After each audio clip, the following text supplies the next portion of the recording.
Welcome to Diversity Conversations, where we engage in thought-provoking dialogue to identify leadership solutions to today's most challenging conflicts. Stream live each week, Saturday 9:30 a.m. to 11 a.m. Hosted by Diversity, Equity, and Inclusion Strategist and CEOs Eric Ellis and Tommie Lewis. Join us and add your voice to this engaging diversity conversation. Good morning, Greater Cincinnati, Northern Kentucky, the United States, and the world. My name is Eric Ellis, and I'm the president and CEO of Integrity Development Corporation. And I'm joined this morning by my good friend and brother, Tommie Lewis, president and CEO of Make It Plain Consulting. Good morning, Eric. What's up, Tommie? What's up, man? It's a cool day. Yes, sir. We've here in the Midwest and across the Northeast, but last week, a couple of days in the 60s, yes, low sir. 70s, yes, sir. and now back in the 30s. God is real, and this is his world. Right. And he controls it. He controls He it. says, I don't care what kind of jacket you plan for. Right. This is what I'm doing. I'm going to put you in a coat. And so we are moving back and forth with the weather. But Tommie, last week, Tommie Lewis called me and said, E, let's go. You got room for golf? I said, man, let's do it. Yeah. And man, we had a time, didn't we, Tommie? We had a time. Hadn't been out in some time. Yeah. You know, I had gone down to Florida several weeks, prior to different courses, right, different weather, and played a lot of golf. But there were some things I remembered, when we played. Right. But it's just good to get out and start to lock some things in. Yeah, man. I'll tell you. Tommie and I have a tremendous amount of respect for the game of golf because of how difficult it is. But on that day, early this week, we just had a ball. I mean, we really were hitting the ball well. I mean, golf's going to give you some craziness too. Yeah, but we're hitting the ball well. Tommie had his flop shot working. Finally. Was putting through things. And right now, our anticipation is excitement for the season. Yeah.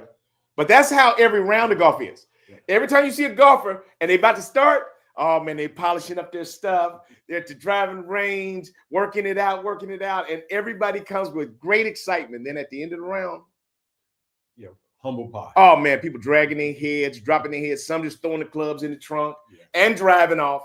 So golf is a game that gives you a lot of anticipation, but boy, it doesn't give you very much in terms of success, does it? It doesn't. Eric. And I'm smiling about this because when I went down to Florida with a few friends, good golfers, we're pretty much same as far as handicap. Mm-hmm. They may be a few points better than I am, but we played 4 rounds of golf in 3 days. Okay. And so it was great. This is a real PGA course in Innisbrook. Right. That they were preparing for the tournament in several weeks. But first round of golf, getting set up, did well. Mm-hmm. Second round of golf, which was a Saturday morning, did pretty well, warming up. Mm-hmm. The third round of golf in the afternoon on Saturday, and kind of lit it up. Okay. I was on fire. Okay. And I think I started smelling myself. Oh, golf always detects that, don't it? Yeah. Golf will detect that. Sunday morning rolled around, and I could not get it together. I could not get it together. And my mind said, the last 3 rounds, you were great. Right. But my body said, yeah, you've never have played 4 rounds of golf. That's what my body said. I started whispering to in my entire life, I've never played 4 consecutive rounds of golf. Right. My mind said, yep. Right. My body said, no, we about to shut down. Right. We done. So I don't care what you thinking about. Right. Here's where I'm going. And so I took that analogy and connected it with kind of what we do every day, every week in our business. We probably have, well, I'll speak for myself. In one way, shape, or form, I have more wins than losses. On paper, there are more losses. We lose proposals all the time. Right. We lose business opportunities all the time. Right. We lose clients all the time. Mm-hmm. But the learning is the winning. Right. The journey is the winning. Mm. And that's why when we refer to we have, daily devotions, things like that, it reminds us of the journey versus the destination. I like that, Tommie. And so we had a great time out there together, enjoying the weather, enjoying each other's company, and enjoying hitting some decent shots at the beginning of the season. Now, Tommie, I had a chance to just sit down and watch the Arnold Palmer Invitational. I don't know if you saw that. And I saw so many golfers in a row putting their tee shot in the water. Wow. In a row. Yeah. And either they were in the woods or in the water. I mean, that's how tight the hole was, hole 18. I couldn't believe it. And they'd be saying, the announcer would be saying, well, I think he's going to try to fade. Oh, I think he faded it too much. Boom, in the water. And then they'd be in the pine cones on the other side. And very few golfers hit the fairway. And so it reminded me of how difficult this game is, even for the pros. And then they had this one little island green. It was a 9-iron shot. That sounds like it should be just doable for all pro golfers. Man, they were, again, island green, putting it in the water, going over, putting spin on the ball, spinning it back into the water. And I was like, well, this is quite refreshing to see. Indeed. Sorry. That this game that we find difficult is also difficult for those that are the best in the world. Yeah, I want to give a shout out to our community. And thank you to our producer, Lydia. We're asking our community, where are you joining us from today? Mm-hmm. I love that question. And I would like folks to put in the chat, if you're listening, if you're watching on the platforms, put in the chat where you're dialing in, where you're joining us from, because we want to know. Sure, we are, Eric and I are in the U.S. Our producer is in Mexico. We have guests who come to us from around the world, and we're excited about that. And so we will always like to encourage you to like and subscribe as well, so that you are reminded when we are waking up and you're waking up and joining us every Saturday morning on Diversity Conversations. Thank you for liking and subscribing. Absolutely. Tommie, I want to kick us off today by talking about or asking your thoughts on some of the things that are conversations that are being had around the country, around the world. One of them that certainly in business and industry we're looking at is the question is AI making humans smarter or lazier? And are tools like ChatGPT helping creativity, or are they replacing our thinking? Tommie, what are your thoughts? I certainly have some thoughts because I spend a lot of time with ChatGPT. Yeah, and I don't spend a lot of time with Chat or GTP. What is it? GPT. That's how much time. Right. GPT. I don't, Eric. I may use the software maybe 3 or 4 times a month, maybe. And it's on my phone. It's not on any of my desktop or laptop devices. I don't have a paid subscription. I know you get more with that. And so what I have learned from it is I know that it is technology. I don't know a lot about it. So I have used it literally when I'm in a crunch. Right. When I need to have different thinking. Right. And say, let me just ask Chat what the outline is. And it'll provide an outline. And then I use my own intelligence to create the content. Right. I haven't used it much to create content. And that's the question around, are we getting smarter? So the smarter piece is, are human beings getting smarter or lazier? And smarts is intelligence. Artificial intelligence is indeed artificial. It's using the access to information that it is privy to. I don't know. I would say that as I'm thinking about it right now, Mm-hmm. I don't think that human beings are getting smarter with it. Right. I think that human beings may be using it as a resource to or access to information. Mm-hmm. As far as increasing intelligence, Mm-hmm. I don't think so. Right. Interesting. Um, I kind of mixed. I do utilize AI, specifically Chat GPT, a lot, and I do understand both perspectives, both points of view. I think that we do have to be careful that we are not doing some of the work that it takes to try to understand things. But from my standpoint, I think number one, I think that Chat GPT and AI needs to be supervised. Mm. So it can't really do anything by itself. I mean, it'll make a mess of you and it will give you wrong information. So if you don't have a baseline of understanding, you'll get wrong information from chat. And just like everything else on the internet, you'll assume that it's accurate. Okay. So I'm a left-handed golfer. So chat, AI depends on sort of a lot of data that they're getting from the world around them and the people that are, asking and inputting into chat. And so if only 13% of people in the world are left-handed, that means that most of the data that chat has is for right-handed golfers. So when I ask it about something, and I tell it, chat, remember, I'm left-handed, it'll give me a right-handed solution. And it does that over and over and over again. And so there are it needs to be supervised.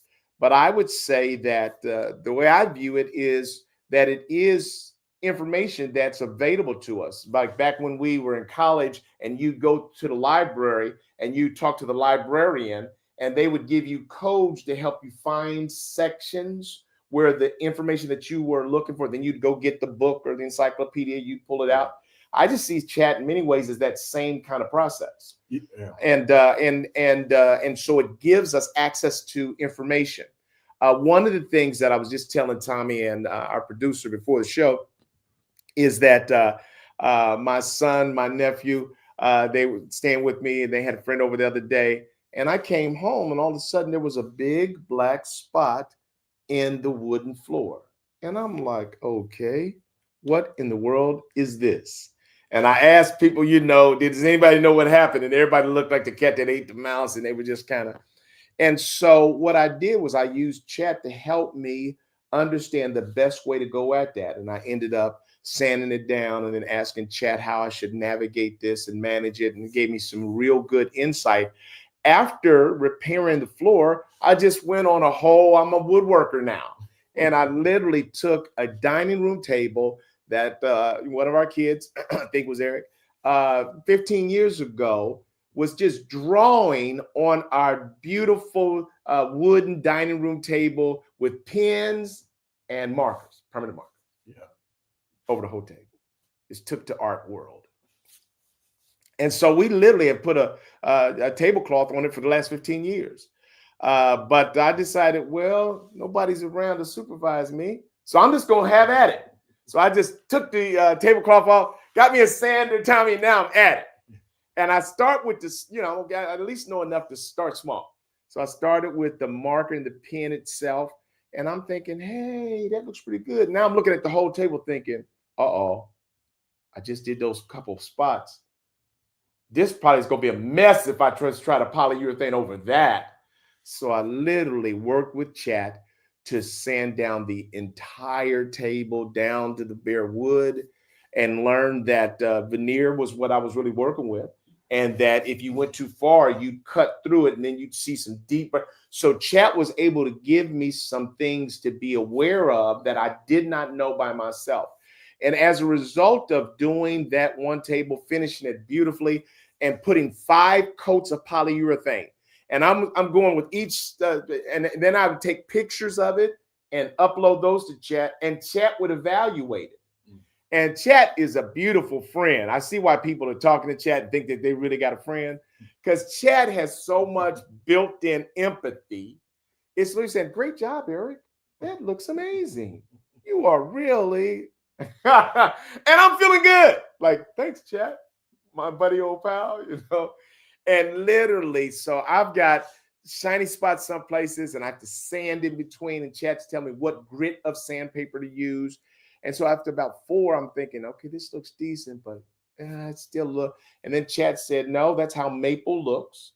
And Chat says, when you put the 5th coat on this, Eric, it's going boom, bring it all together. I'm thinking that's not going to happen. And literally, when I put the 5th coat on, Tommie, wow, everything came together. And then I was thinking about a 6th coat, and I tell you can lead, Chat, too. So I told Chat, I said, I'm kind of nervous about putting another coat on. Is it really worth it? And Chat reads your insecurities, and it gives you back feedback almost based on that.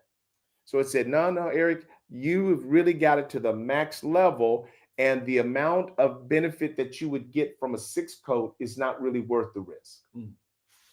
So how are you talking to Chat? Are you typing it in? Yep. Okay. And then it's responding back, and it's really talking to me, and it feels so you're asking Chat questions, and it's kind of like the voice that they have Chat in. Matter of fact, I'm going to use it in some training now, Tommie. And I'm going to label the exercise. Do you have as much empathy as AI? Does it give you references of where it's getting the information? If you ask. But if without asking, it'll give you the answers. And then it will adjust. So I did that whole dining room table. Now I'm feeling like an expert. So I'm saying I'm going to do the kitchen table too. And Chat says you don't have to use the same process, because that table, you can do a scuff and recoat. So you don't actually take it down to the bare wood. And that process works. Do you find yourself asking Chat things and taking Chat's response as verbatim? It depends. It depends. If I'm doing work with my business, no. So I do cross references. I ask for real data. Give me the research that backs this up. And so when you ask for cross references, sometimes I'll jump on the other side and say, well, what about this? And so in the midst of all of that, along with my own knowledge, I'm able to supervise Chat, because Chat needs that. But for things like just house projects, DIY, I generally kind of take it at its word. So to the question that you posed, I want to get your response. I know you talked through some things. Is Chat making people smarter or humans smarter or lazier? I think a little bit of both. But I know now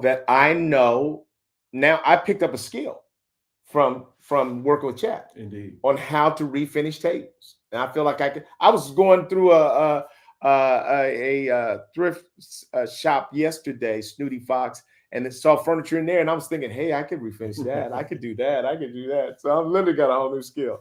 So I really feel that it has helped me to advance my knowledge and understanding. Because that's something that I wasn't going to go to the library. I mean, I would have Googled it and done some other kinds of things. But for me, I see it as offering a benefit to us. I think if people are irresponsibly taking Chat's word and asking Chat every little thing, then I think that just can make you lazy. Yeah. And I see a few folks in the chat who are agreeing with you and also supporting how Chat has been a resource for them as well. I guess I need to become more familiar, right? So maybe when we look at the process of change with Chat, I am not the early adapter, right? So I absolutely see a value in Chat. I haven't used it. I'm still asking Chat, who are you? Right. That's right. Give me back Defend some language. yourself. Right. Who are you and who sent you? Right. Exactly. I'm skeptical that in certain aspects. No, I don't know you. You just popped up on the scene. Right. I asked you a couple of collected questions, a lot of information, and you gave it back to me. Right. So Yeah, I know that it is absolutely a tool of now. Right. I wouldn't even say, Eric, it's the tool of the future. Right. It's the tool of now. That's exactly right. I agree with that. And so I was talking to Tommie also from a business standpoint. Let me share with you how chat will eliminate jobs. So I think that is absolutely going to happen. There will be jobs that people don't need, and then there will be new jobs that come about as a result of it. But for me, I was talking to someone who is an expert in branding, and they've worked with a lot of people from the authors of Rich Dad Poor Dad to Mark Cuban. They've worked with a lot of people. And I was meeting with them this last week and talking about branding and them doing some things with me around a LinkedIn strategy. And so it was going to probably cost maybe $25,000 or $30,000. And so that gave me a little bit of hesitation. And so I literally went to Chat, since the whole person's strategy was a LinkedIn strategy. And I asked Chat, I said, Chat, can you take my LinkedIn page and can you analyze it from a business standpoint and give me some feedback on how effective my LinkedIn page is today, pros and cons? And also, can you take my connections and build a strategy for me communicating with them in a way that would move connections from connections to clients? And Chat said confidently, yes, I can. Yes, I can do that. And let me give you a creative and specific strategy for, and literally Chat walked through. And the beauty of utilizing Chat for a number of things is now Chat knows me. It's kind of scary. Chat knows me, knows my research, knows my data, knows the research that we've done to create some of my new processes. And so Chat was able to access all of the information that not it just has in the world, but that it has on me.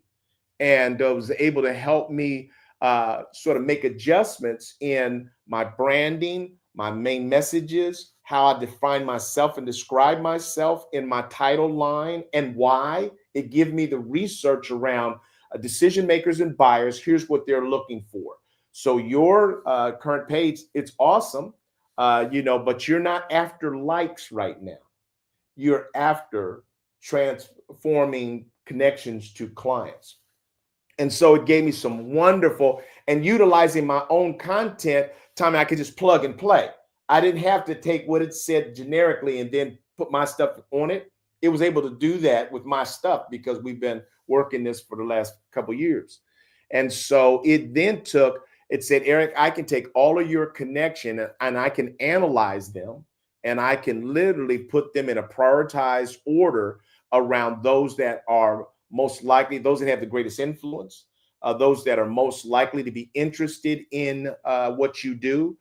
It can look at those that have the greatest amount of connections and they're constantly connecting people. So it's analyzing my 5,000 connections from a standpoint of who are they to me, what power and decision-making ability do they have, what influence do they have, are they connecting people on a regular basis? Is this something that they're using? And so I just have found that fascinating. And so what this consultant was going to do, Chat said the same thing. It was almost like he did this through AI. What he was telling me he was going to do for me, he actually is getting it from AI. Yeah, that's interesting, Eric. And I would be interested in learning and knowing, how this turns out. Yep. The good, the bad, and the ugly. Right. And I'm okay with all of that. Yeah. Particularly the bad and the ugly. Absolutely. Where there's the learning opportunity in that space. I used to say in training with regards to technology, I used to have a joke and people used to laugh around. Who taught you how to text? Right. And folks say, well, no one, right? We went from the landline with the attached cord to the wireless or mobile at the time. Mm-hmm. And then there's something called text. And then we were doing that. And there's a disconnect at times with those who are texting and those who knew whatever would be called texting etiquette. Oh, right. Absolutely. And so I'm curious to know, as folks are being introduced to and have continued to use AI, two things. Who is teaching them how to use AI? And the other is there an AI etiquette or anything of that nature, if that makes sense? Yeah, it does make sense, Tommie. And I would say that just like with a lot of other technology and a lot of other people, that I know a lot of fathers that their claim to fame was at Christmas time, they never read the directions. They just built a toy. Yeah. Some of them were great at it. Someone had pieces left over at the end. And some looked at pictures and some like to read the directions. I would say the same thing is true with chat, that a lot of people just sort of go at AI. I'd say the majority do. Just go at it and start doing it.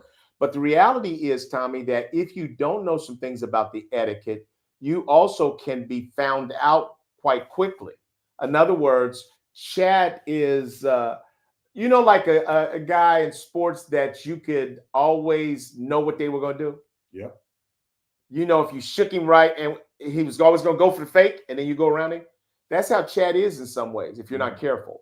So if you ask chat to draft a letter or an email response, it's going to open up with the same opening almost every time. And anybody that uses chat, if you send them an email and it opens up like that, they're going to say you probably didn't write this. Okay. And so you do need to understand some things about the character and nature of AI so that you avoid things. So you have to ask chat, write this in my voice. Write this in a way that doesn't sound like it's AI generated. And so you got to do those kind of things, or people that are aware of that will find you out, and thus you'll be set back. That thing that you thought you did out of convenience, you've been found to be inauthentic and not putting the personal time into responding to people. And the same thing happens at universities as well. A lot of students turn in things that were done by chat, and now they've got algorithms and other things that you can just feed it into and say, was this written by a human or was this written by AI? Wow. Yeah, that's interesting, Eric. And love our community. Dan Joyner chiming in. Yeah. Obviously, New Paradigm Lifestyle chiming in. Continue to chime in. Continue to share your input and questions around this, because I have a lot of questions and I have a few answers. The same here. So I don't want to present as if I do not know chat. Right. I do. In fact, my company has invested some dollars in a platform, another company That's right. that uses chat to produce proposals. And it could be proposal generators that uses chat. So folks are going to be coming to our new website that's about 2 months away from being created. Type in their need, interest, some specifics, and within 30 to 60 seconds, they will get a make it plain proposal that is in the spirit and energy, as you mentioned, Eric, the voice of make it plain. I don't want anything to do with it, so we hired a company that does it. On the other side is, we talked about golfing and me going down to Florida. Two of the gentlemen who are here, attorneys and accountants, things like that, my dear friends. The other partner who lives in Florida, where we golf, he is a executive of a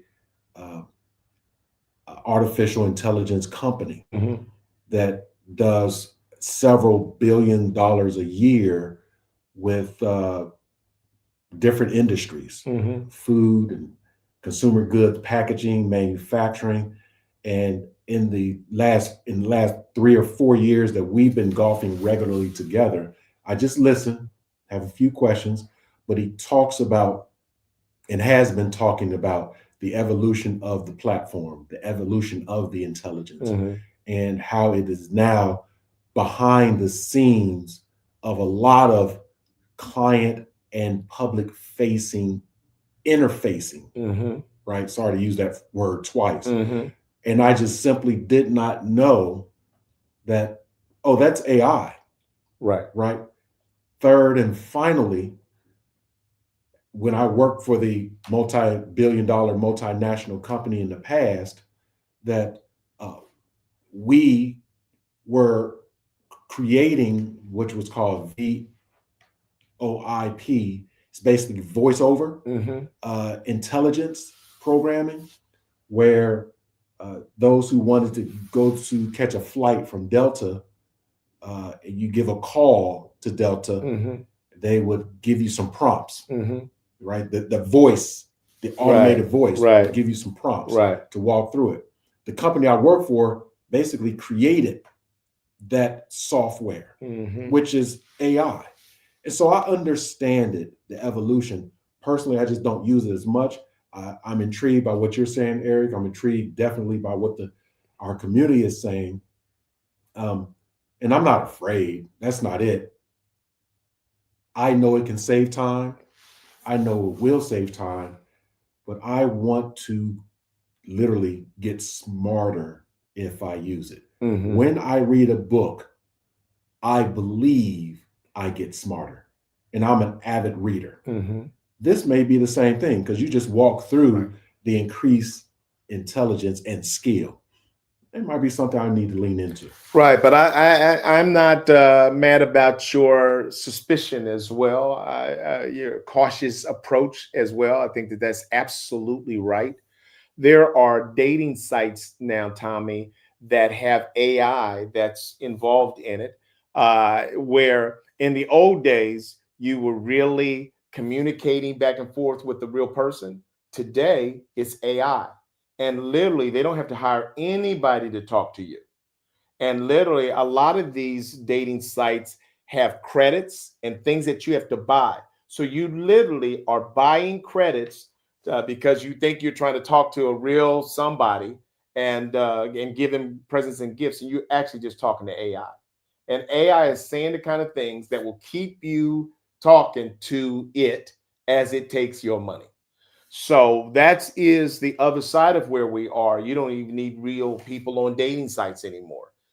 And a lot of times when you are talking to customer service with companies, you're talking to AI, and they're walking you through things with a lot of empathy, but you're not really talking to anybody that can solve your problem. They're just continuing to respond from the masses based upon what you're asking. So I think that that's disingenuous. It's a waste of time. I tell them sometimes, hey, I know you're AI. Get me out of this and get me a real person. Yeah, this is making sense to me, Eric, because it must have been last week or the week before. As typical, I get these calls, right? And I had got a call and it caught me at a bad time. I was doing something. I didn't want to be distracted. And I gave it the business. Whoever that was, I started cussing and fussing. And it started cussing and fussing back at me. So I was like, well, this must be AI. It was giving me something back, but it's all good. Want to ask, go to the community because there's a question that I don't have the answer to, right? What do we think about hashtag AI? Any thoughts about that? No, I don't. Right now, I don't fully understand the question. So, yeah. So it might be something to flush out a little bit. And if you're interested in coming on live, with us, feel free. But yeah, I'm not familiar. Again, from me being less familiar with AI, period. Yeah, I wouldn't know a deeper dive there. Right. So Dan has said AI makes the living systems work. We do more sort of essential. Makes the living systems we do more essential. Got it. Yeah, that makes sense. Again, it's a tool. Yeah, that's right. And right. And it's a way, anything you can utilize it for your own benefit. I think that it increases our ability to get more things done. It does move much faster. The speed of AI is just phenomenal. And for an example, Tommie, you said, if you're in a thought kind of bubble, and you're looking for ideas, Chat can do that. When Chat has access to your information, it can craft something the way that you would. And so it saves you the time. and then you and I can take an outline and go from there. So we don't have to sit around thinking of things. So there's a speed factor to AI that I think is very valuable.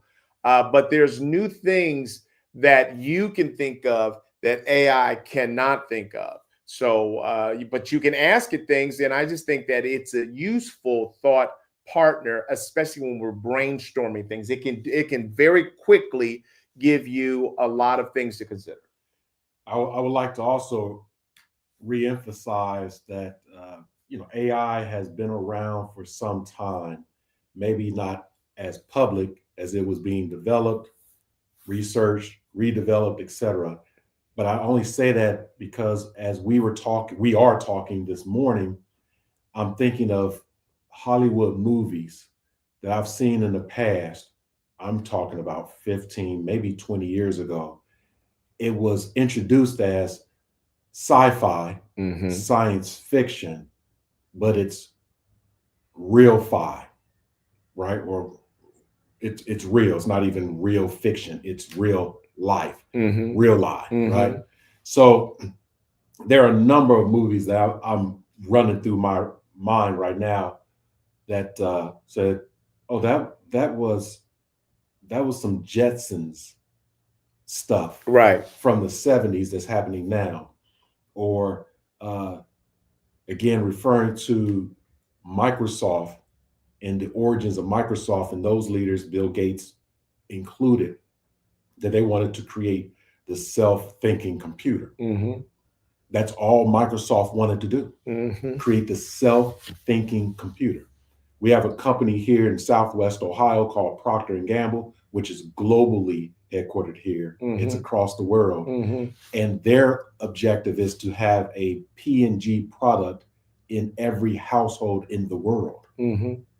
And so it makes sense. Consumer goods packaging, P&G, have a product in every household in the world. Microsoft create that self-thinking computer. The self-thinking computer, be it a laptop, a desktop, or a mobile device, is real today. And chat is that complement to that dream of the self-thinking computer. Right. And I would say that so AI, chat, they can help you do things that are more ordinary and based upon a body of information that currently exists. What it can't do is help you with things that don't currently exist. And so, depending on your knowledge, when you're asking chat things, you will see a familiarity. You'll literally be able to say, "Oh, you got that from here. You got that from there. That's not even. There's nothing original about that." And so that's the thing that you'll find is that when it starts stacking stuff, there's a familiarity to it and a sort of triteness to it. Like, that's not creative.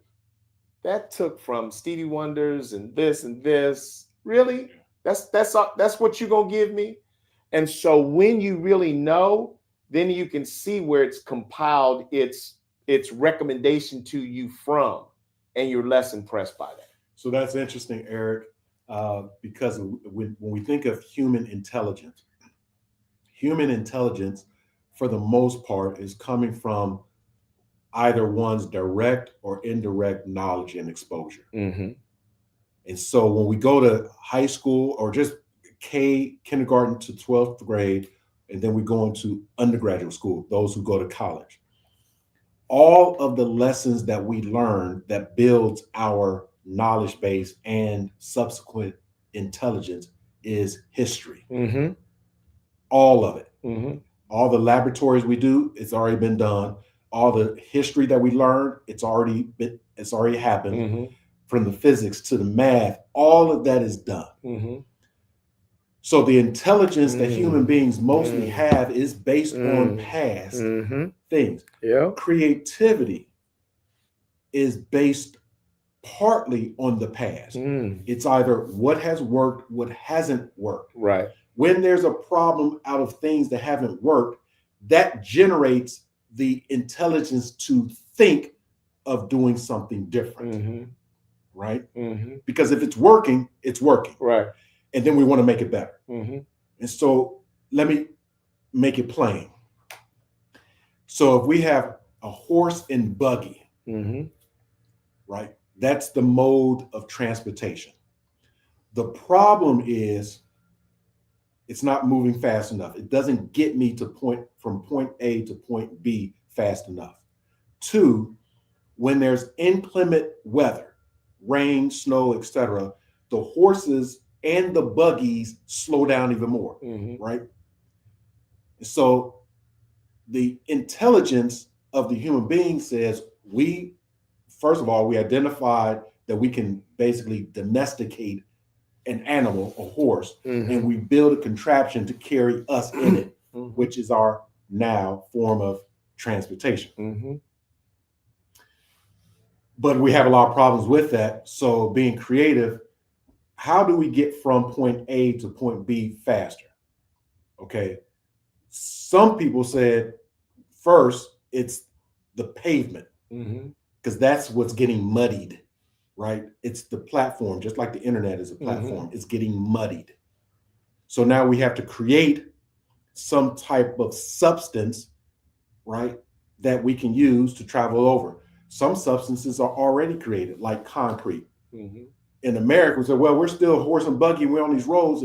We don't have concrete. Well, Rome had it, right? And they built it very well. They were masters of the creation of concrete, even to this day. So we then tapped into some history or knowledge already known and maybe created. Some of it was as good, some of it was not as good. But now we are using concrete and creating asphalt, things like that. On the other side, we have folks creating what we're going to call it the automobile, right? That was after the bicycle. And now we're trying to create innovation to do that. So as we're creating those creations, even today, we were supposed to have the flying vehicle. In the year 2026, we should have been flying. We do have flying aircrafts, the plane that's gotten better over the years, but we don't have the flying vehicle. So the intelligence of the human being, for the most part, comes from the past, right? And it partly comes from how do we envision the future? Going from point A to point B, faster, more efficient, right? And sure, now we have the self-driving vehicle, car. My concern is, as we look at AI, where is it going? Do we have an idea as human beings, as we're thinking about it, do we see where our own thoughts or the actual technology is going to take us?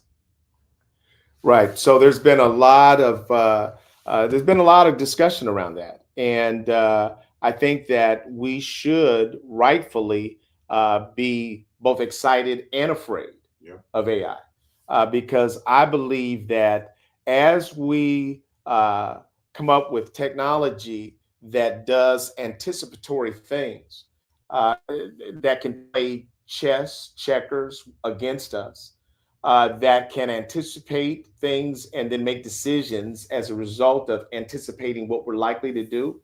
I think there is a real fear of, when do machines get together and start leading and taking over, and then not allowing you to take the control over them. And so I think that rightfully so, man. Tommie, right now, people could date an AI bot and never come back out to the real world again.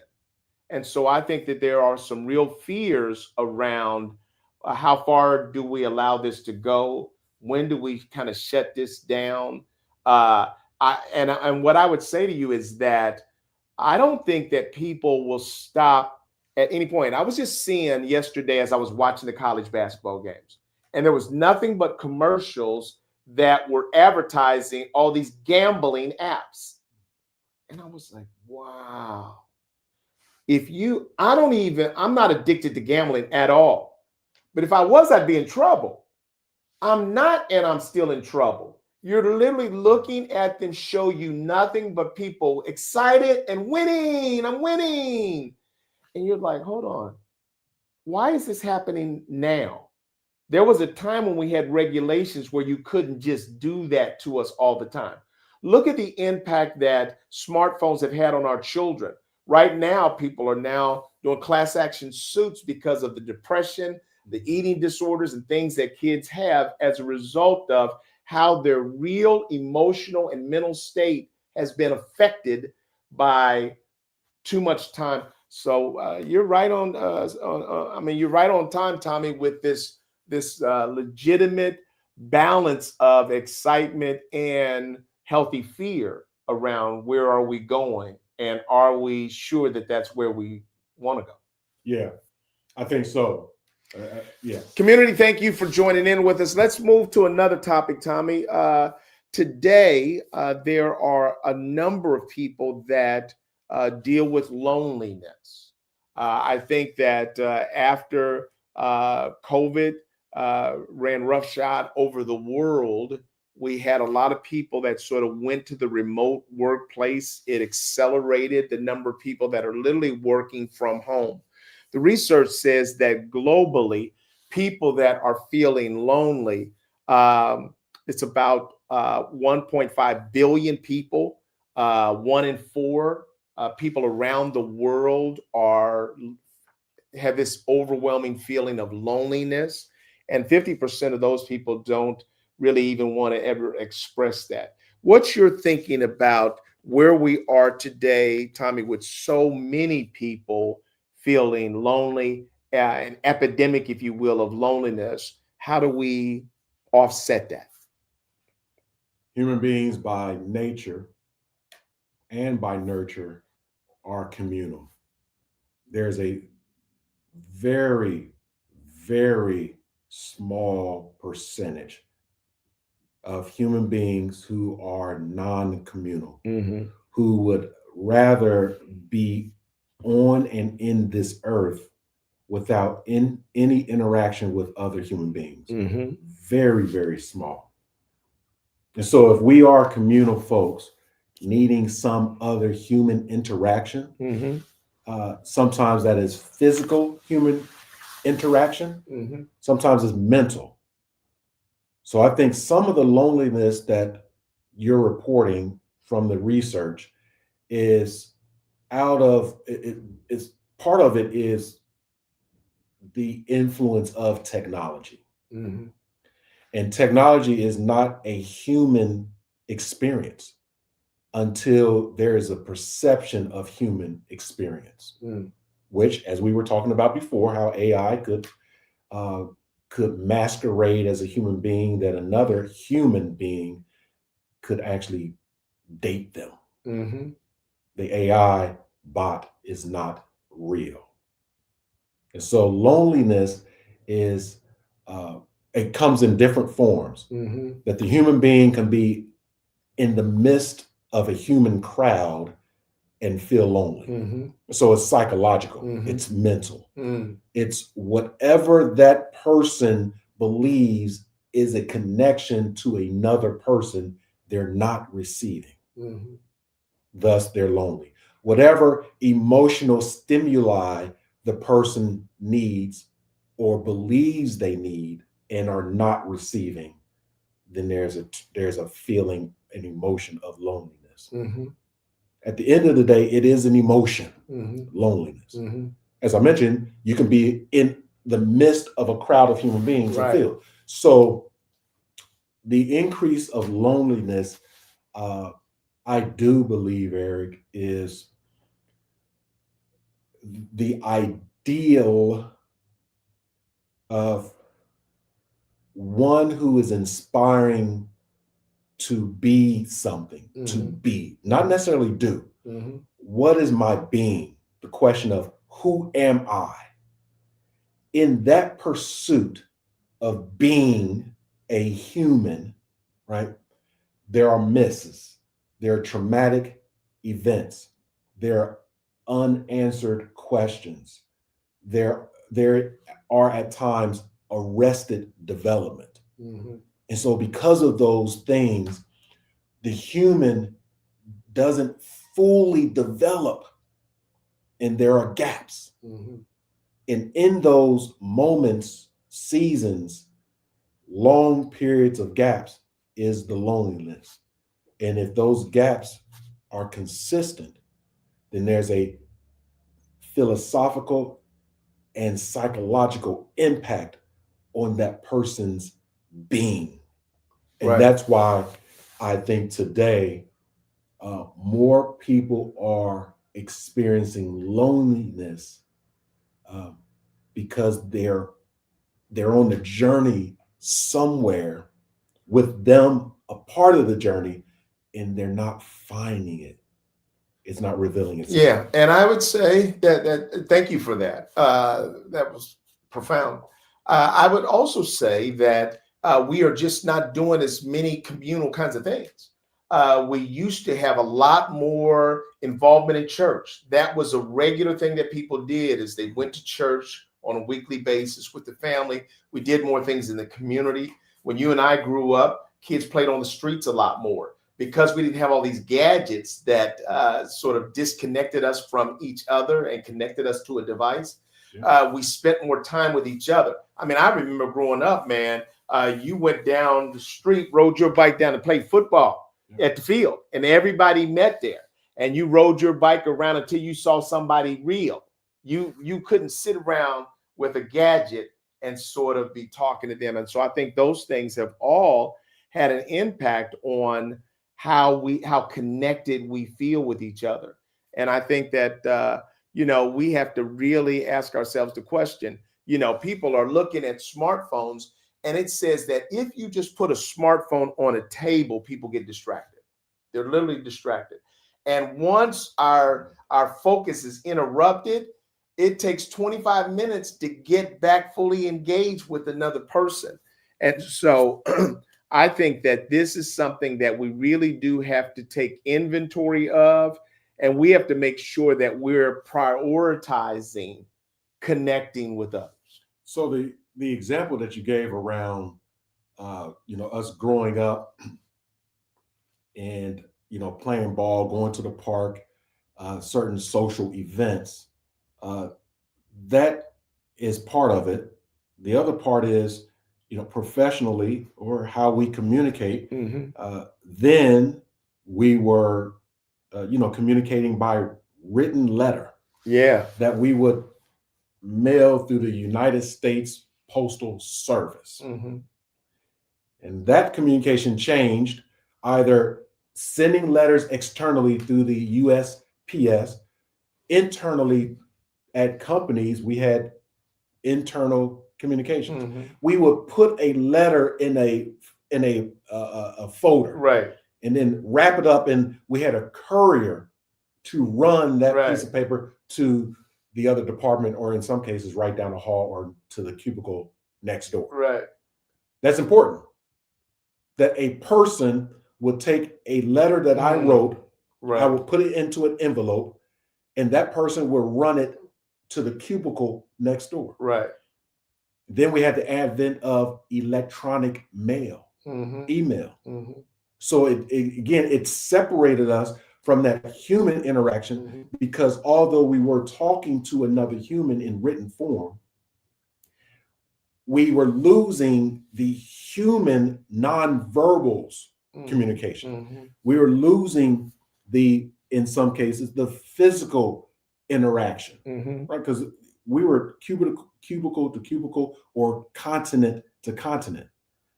And then we absolutely lost in that communication, that connection with other humans, the esoteric, the spiritual connection. And so what that was doing was, one, it was creating convenience and efficiency in some cases, but we were also, again, psychologically creating cognizant dissonance from the experience of full connection with another human, the communal connection with our community here on this virtual platform.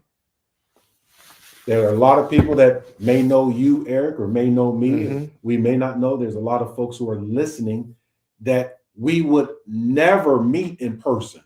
Mhm. And we will and have never met in person wherever they are on this earth. And so we, two of us, we could feel lonely if we did not make the adjustment psychologically in our mind to say, yeah, we're speaking to someone. Right. Someone is hearing Right. us. Right. At least one person is. Right. Right. Because when we do the show individually, right. we have a beautiful, very good producer Mm-hmm. who is virtual to us.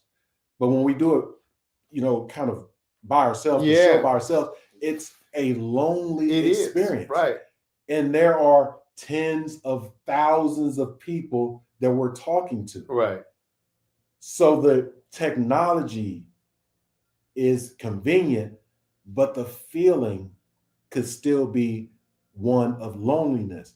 If that is repeated, that feeling, loneliness, wherever I go, loneliness.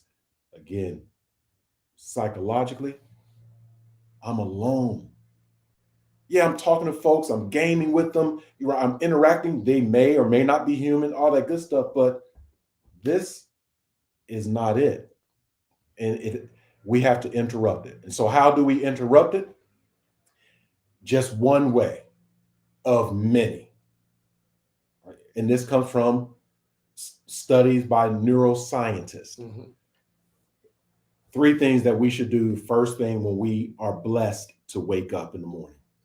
First thing we should do is stretch. Mm-hmm. Do some form of stretching, right? Because our bodies have been dormant and we have been unconsciously connected to the world. Mm-hmm. Right? Consciously, we're not connected. We're just in our own mind. Mm-hmm. And so when we wake up, we need to stretch to get our blood moving, to stretch muscles and tendons and joints that haven't been moved, been fairly operative, right? And it starts to fire off some energies in our body. Second, if we do have some form of technology, like a cell phone, smartphone, or laptop, things like that, do not touch it for 30 minutes when we wake up, mm-hmm. right?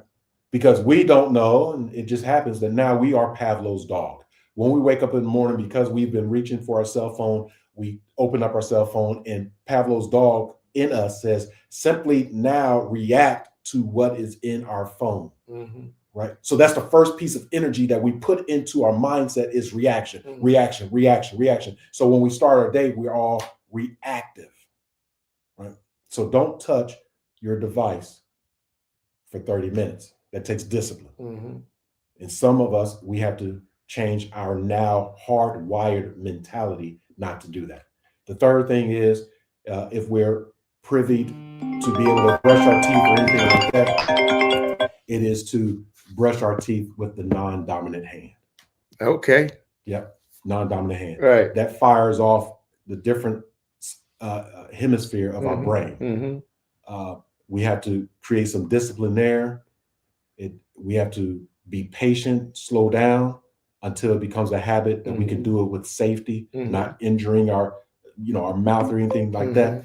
But even that pause and difference of using the other side of our brain will allow us to be present in the moment.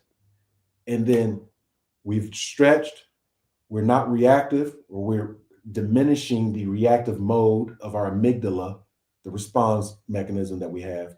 And then third, we're using more than 13% of our brain of what neuroscientists say that the average human being uses. Mm-hmm.